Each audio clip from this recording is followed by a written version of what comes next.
Okay, good afternoon, everyone, and welcome to our final session for today. I hope you all are ready to laugh because we are about to start our laughter session. And thank you so much for all of you who stuck around until the end with us. We hope that you enjoy the session. Just to give a little bit of a bio on our comedian. Lindy Johnson has rocketed to success by making people laugh.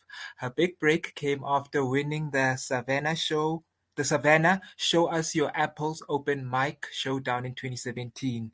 Lindy has performed on esteemed stages such as the Cape Town Comedy Club, rocking the Daisies in 2016, and the Live Cape Town Funny Festival 2017 and 2019. She was also selected by Trevor Noah for his Nationwild show on M-Net and ShowMax. Lindy is no stranger to corporate work as she has worked for Distell, uh, Veuve Clicquot, Sanlam, Bridge House, Old Mutual, SAIMI, and many more. Her brand of comedy has been described as a fresh take on life as a young woman in today's world.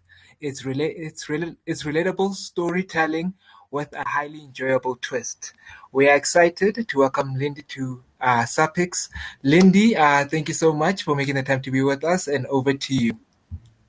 Thank you so much, Kolo, and for reading everything out exactly as it's written. You didn't miss a single thing. Kolo was like, I'm going to get this thing right. I'm very proud of you. I'm not now.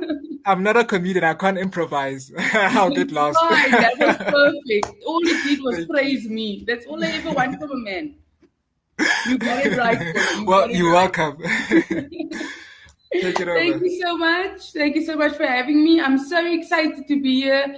And don't worry, I want you all to have a good time. I know this is weird because it's stand-up comedy, but not really. It's like when you take shots of tequila, you know where you go, but you don't know how it's going to get there. So that's the kind of thing. I want you all to have a good time. Don't worry. I'm not going to give you any of my expertise. You've had enough of that the whole day. And also, I don't have any expertise. So this is just jokes and good times. We all want the same thing, and that's for you to have a good time. And if you're having a good time and you send laughing emojis in the comments, they'll be perfect. That's not really for you. That's mostly for me. My ego needs the boost right now. I'm in between eyebrow waxes. Help a sister out. I hope you all are warm and safe. Most importantly, warm. Our winter was South Africa. It felt like the country was literally inside a politician's heart. Sorry, guys, I'm not going to bore you with what's going on in the country and politics and those kind of things. Is what I imagine politicians say when they get to work. I'm just joking, guys. I know politicians don't work. I'm a silly bully. I'll just tell you guys a bit about myself because many of you don't know me. Okay, none of you know me. This is a bit awkward. I didn't tell the organizers before, but my name used to be Lindy Johnson, but now I've been vaccinated, so now my name is Lindy Johnson, Johnson and Johnson. Thank you. I'm very proud of that joke. I'm very, very proud. I'm glad you guys enjoy it. I'm actually from Cape Town and I moved here to Johannesburg. I don't like telling Joburgers that I've moved here from Cape Town though, because they all react the same way. Shame. Cape Town. It's so racist there. And I'm like, I know. That's why I moved. I also don't like it because Joburgers act like there's no racism in Joburg. And I know that there is because I've been a victim. Yes, that's right, people. Beautiful people can be victims too. Because whenever Joburgers speak to me and they don't know where I'm from, they always ask where Eldorado Park is. I don't even know where that is. I also don't like telling people I'm from Cape Town because technically it's not really true. I'm actually from a small town just outside of Cape Town called Paarl, What, guys? Standing ovation, please. This applause. Stop for Paul. You guys are too much. I see someone in the comments was like, that's the town where former South Africa Tamarind Green is from. How did you know? I have a joke about that. It's like they knew. But because the former Miss South Africa Tamarind Green is from my hometown, that means legally, by association, I am a Miss South Africa too. For some reason, I always need to prove it. I don't know. People just don't believe me immediately. It's so weird. But I've read everything she's done, everything she said. Like in one of her interviews, they asked her, what has been your biggest challenge in life? And our former Miss South Africa said, my biggest challenge in life was having to come to terms with how beautiful I am. And I said, yo, girl, we have so much in common. So wild. We're like twins. I know I'm a proper Joburger now because I passed the ultimate test. Yes, I got robbed. Yes, a man with a weapon tried to take all my valuable possessions from me, which is messed up because I don't have any valuables. So it just turned into 30 minutes of him telling me how disappointed he is in my life as an adult. It felt like talking to my dad while he's holding a gun. I'm just joking, guys. I don't know my father. I like to joke around. But I think the worst part about that is he took my ID. Guys, I had to go to Home Affairs. Do you people know how Home Affairs is? Everybody who works at Home Affairs looks like they took math lit and failed it. For those of you who don't know what math lit is, it's time to collect your SASSA card.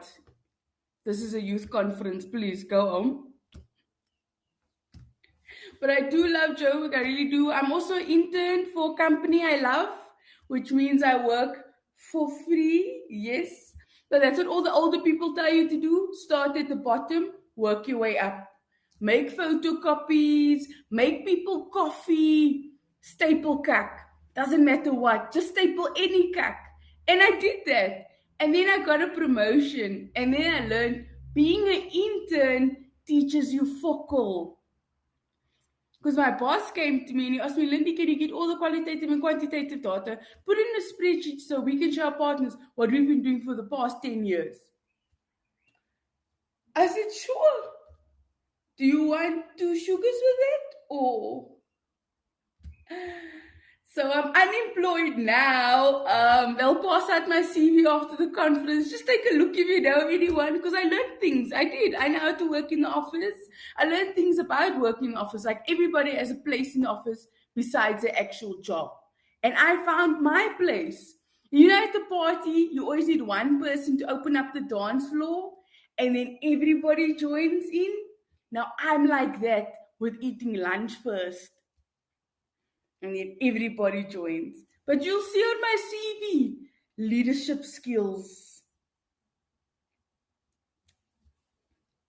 I really love where I live. I live in a very beautiful complex. It's amazing. The only problem is there's a lot of children who live here. And I don't hate children. Oh my word, I would never say I hate children. I'd never say it. It's just the children in my complex get me at the wrong times of the day. You know, like in the morning and in the afternoon and in the evening. And they ask me the wrong things. They always run up to me and ask me, Lindy, can you please play with us? And I don't blame them because I do dress like a life orientation teacher. I just don't know how to explain to them, I can't play with you. I have a debit order. Just one, but it's a very important debit order. It's for Netflix. If I don't step up to the plate, 4 people have nothing to watch. I'm doing my bit for society. I have one enemy in my complex. Her name is Amy. She's 3 years old and she's a bitch. Don't take her side. You don't know the full story.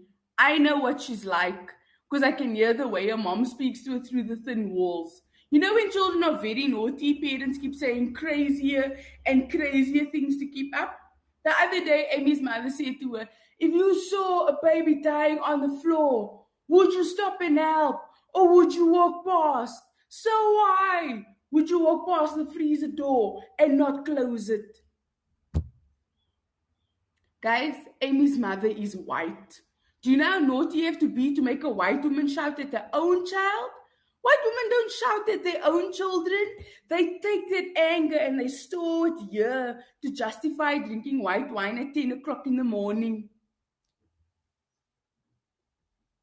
I know that was an unjustified jab at white women. I won't apologize because history, they owe me one or two.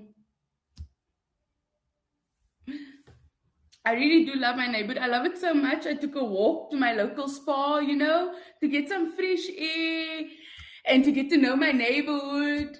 And I don't have a car. And, on my way there, I passed a group of construction workers and I got catcalled as per tradition. And I know that as a young millennial woman, what should upset me is catcalling in general. But it's what this man said specifically that pissed me off. He said, I'll pay you 60 Rand if you let me have sex with you. 60 Rand. Less than 10% of what my foundation costs. You guys don't understand. 60 Rand. If you took your 60 Rand to Woolies, okay, a lot of you are students, to Pick and Pay. Now I make my jokes relatable for everyone. That's the kind of comedian I am. Because it's different. It really is different. You take your 60 Rand to Pick and Pay, that's a bribe pack, and one of those items with the red stickers that says reduced, that you guys act like you don't shop from, but when I get to the table, it's empty. So it's someone, guys. And if you take your 60 Rand to ShopRite, that's a mango flight, just to Kimberley and Mtata, though. I don't know why I asked them. And if you take your 60 Rand to Woolies, that's just entrance fee. But I'm not saying I understand the financial position of a construction worker. I'm just saying, as a stand-up comedian who's going to ask someone for a lift home at my gig later tonight, I know what it's like to be broke. All I'm saying is we could have worked out the lay-by plan. That's all. Now that you guys know where my self-esteem is, yes, I am single. All the comments asking if I'm available, yes. If you have a well-earning job, I'm available for you. If you don't have a well-earning job, get a hobby. But I do love being single, I really do. I decided a long time ago that I'll only have sex with men who are as funny or funnier than me. So as a virgin, that's my favorite joke because I love looking at people and going, there's no way someone who looks like this is a virgin. You're right. But I do love being single. That's one of the reasons why I moved out of my parents' house in the first place, because dating when I lived at home was very difficult. Because every time I brought a guy home, my mother would ask the same thing. Is he saved? I'm like, I don't think so, mommy. His name is Abdul. So weird. But I do love being single. I love being single. Being single is amazing. Being single is the best. Being single is great. Being single is fantastic. Am I convincing you guys? Because I'm trying to convince myself. I think the worst part about being single is when your friends in relationships do for relationship advice. Guys, never ask your single friends for relationship advice. There's a reason we're single. That's like asking the DA to solve racism. The problem is within. That's a very funny joke. There's just too many white people here. You won't bring me down. I am not Lindy. But I do try and put myself out there as much as possible, try and date a lot of different kind of guys. I'm at this age now where a lot of older people in my family and around try and ask me when I'm getting married, and they get really offended when I say I never want to get married. They even say really hurtful things like, I must have seen a terrible example of marriage. And that's not true. My parents have a very beautiful marriage. They're very in love. It's disgusting, but I'm happy for them. But their marriage taught me that they had three things when they got married that I will never have. They wanted to get married, they loved each other, and my brother was already on the way. I believe in Durex, sorry. But I do try and put myself out there a lot and date a lot of that kind of people. But it's quite difficult for fat women to date because there aren't many places we can go, loved or accepted. Yes, it got real TED Talk time. That's why I read a quote by Toni Morrison. She said, "Go where you are celebrated." So I went to Donna Claire because I'm a medium there. If you don't know what Donna Claire is, ask your mother. I do try and date lots of different kind of guys, skinny guys, fat guys, but I prefer dating fat guys because when two fat people have sex, it sounds like lots of people are clapping for us. But I put myself out there. I try and date a lot of different kind of guys. The only kind of guys I don't date is white guys. No offense. It's just because I'm scared. Because my ass is so fat, they might think it's land. I can't let them colonize me again. Thank you so much, guys. My name is Lindy Johnson. I really hope you had a great time. Bye-bye. Oh, Lindy, thank you so thank you so much for that session. Really excellent. Anyway, ladies and gentlemen, we've come to the end of our conference for today. So in closing, I would just like to say a few words if you would indulge me. First of all, I would like to thank Claire, Cindy, Jenny, Tanya, and the SAPICS team because we wouldn't be here if it wasn't for their hard work putting this event together. I would also like to thank our guest speakers for donating their valuable time to share their pearls of wisdom with us. And last but not least, I would also like to thank our student audience for making the time to join us, especially because it's currently exam season, and time is very precious, So before closing, I would like to just say a few words. There's a quote that reads, in the beginner's mind, there are many possibilities, but in the expert's mind, there are a few. And as students, that's what we are, beginners.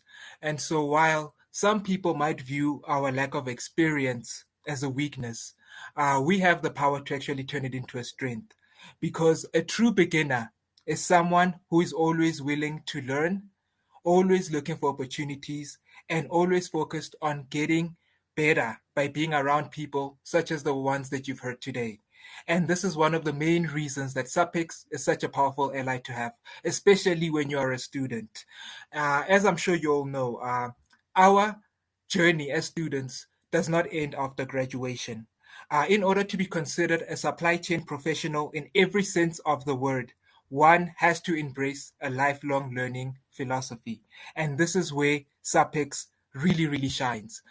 Because being part of a professional association as a student means the difference between applying for a job as any other freshly minted graduate on the one hand, or applying for a job as a graduate who's actively involved in the industry, actively building a strong network of connections, and who's continuously growing their knowledge base by leveraging the insight and experience of supply chain professionals in the SAPICS community. Now, ask yourself, if you were a recruiter, which one would you hire? The freshly minted graduate or the graduate who is a SAPICS student and as a result has been exposed to an environment that is conducive to professional growth and development through webinars, newsletters, certifications, and conferences such as this one. So my final words for you is that if you're not already a member, I would like to encourage you to think about today's conference and what you have gained and what you might be missing out in future by not taking up the call to actually join the SAPICS community. So in fact, the Young Professionals Committee is looking for student volunteers and brand ambassadors who can help us create content, host webinars, and promote the SAPICS community. So if you are a student and you are interested, please feel free to reach out to myself or Claire or the SAPICS team.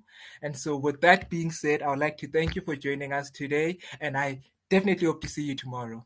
Thank you.